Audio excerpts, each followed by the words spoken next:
We welcome to the show Susan Cadogan. How's it going?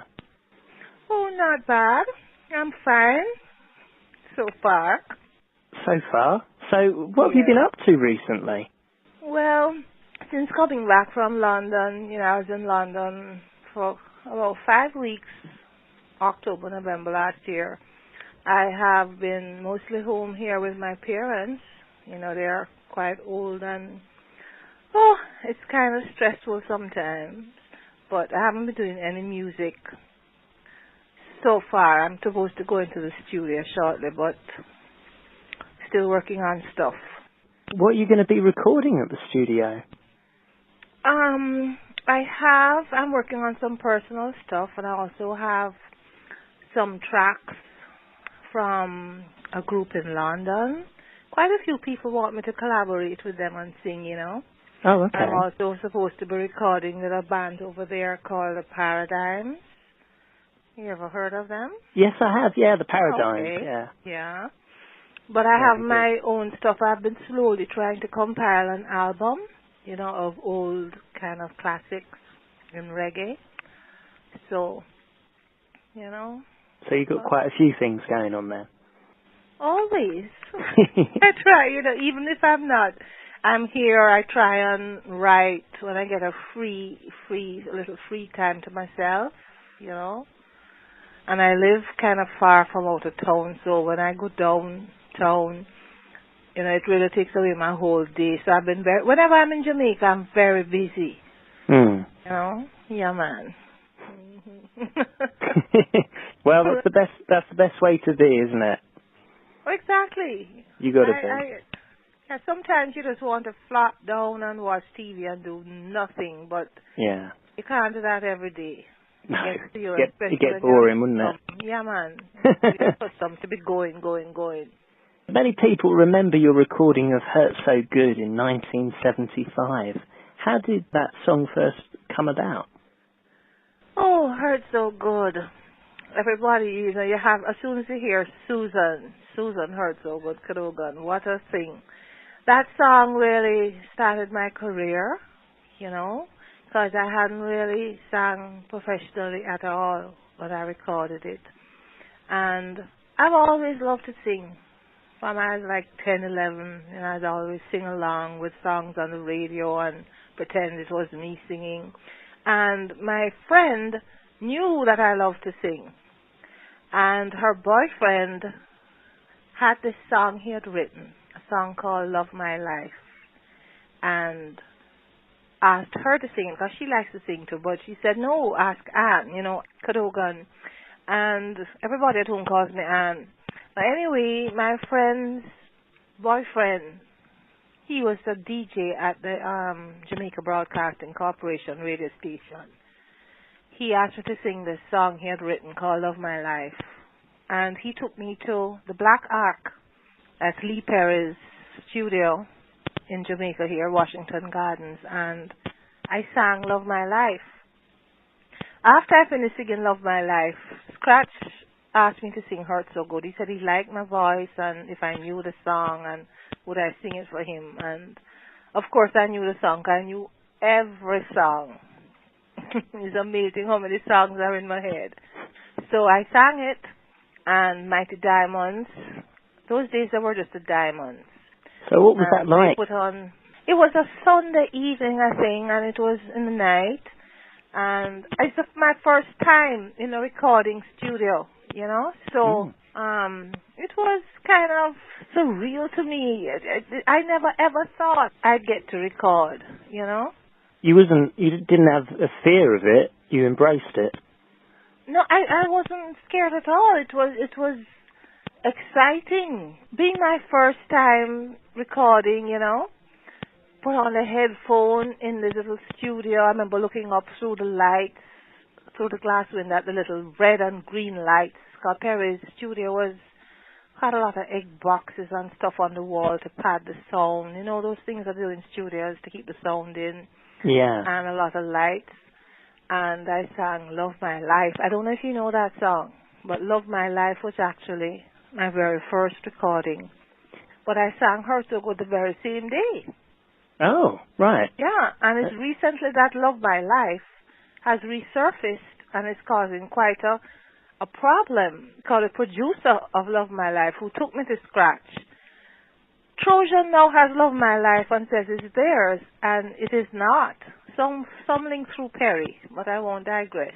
Oh, okay. So after that, I sang Hurt So Good, and I finished, and then Perry said to me, so what is your name?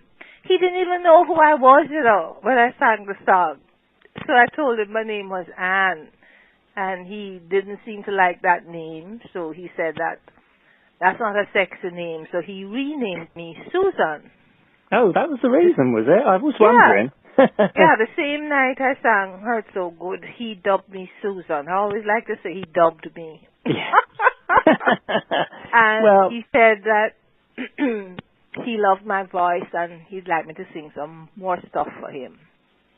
You know? Yeah, and I suppose that you wouldn't care at that time, would you? Whatever they change your name to, really. Exactly. I didn't even know it didn't occur to me. I've just used my voice to make a record. Is there something I should sign or something? That was the furthest thing from my mind. I was just happy to be singing, having never thought that would have happened. So he gave me some little cassettes, those old-time cassettes to take home with songs, which I learned, and they are now on that LP with me with my hand at my cheek, and I'm always so pensive. The big LP from Trojan. Oh, yeah. Produced by Perry. That has on Lay Down Beside You, Nice and Easy, In the Ghetto, and Fever, and all those. That's my Perry album, and that's, I don't need to question it. I suppose it's my best album.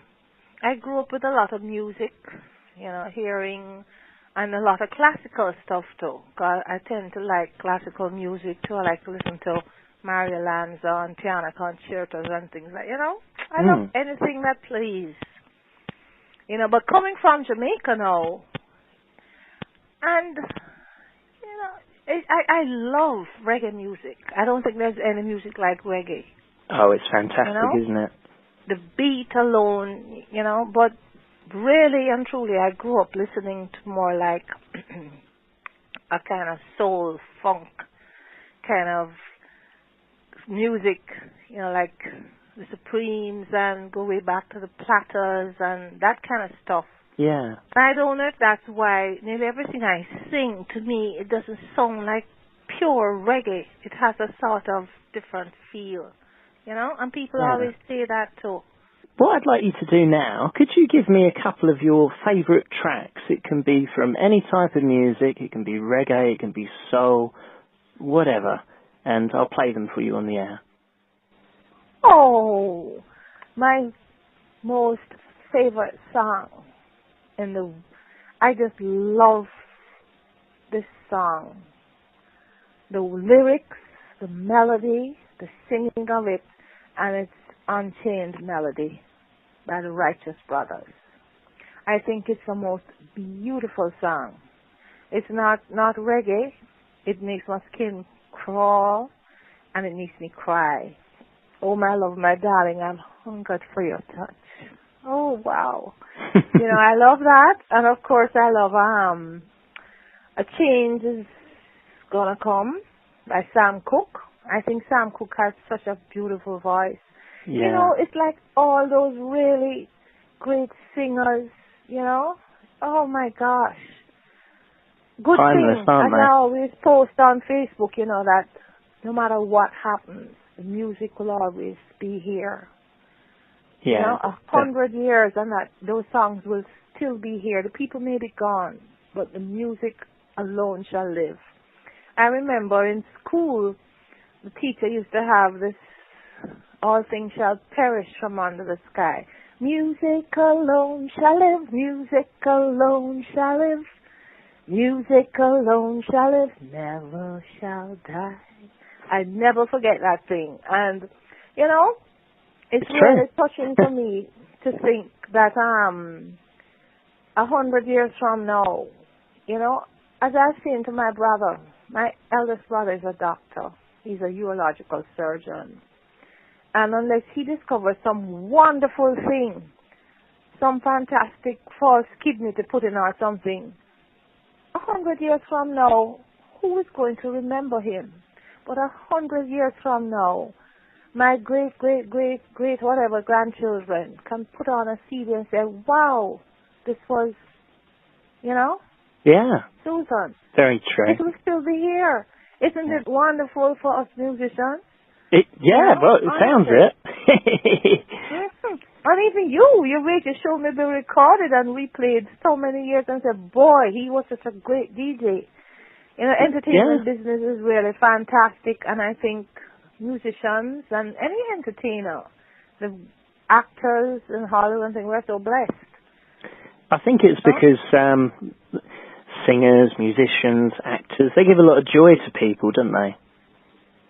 Well, yeah, it's amazing. And even I'm a singer, and I derive so much comfort from music and watching certain movies that, I don't even get from another person sometimes. You feel sad, there's a song for you. You're happy, there's a song for you. People can always associate a song with something that happened in their life or someone. Or a moment. So what plans have you got for the rest of the year? What are you thinking of doing? Well, I am going to Chicago for Valentine's Day.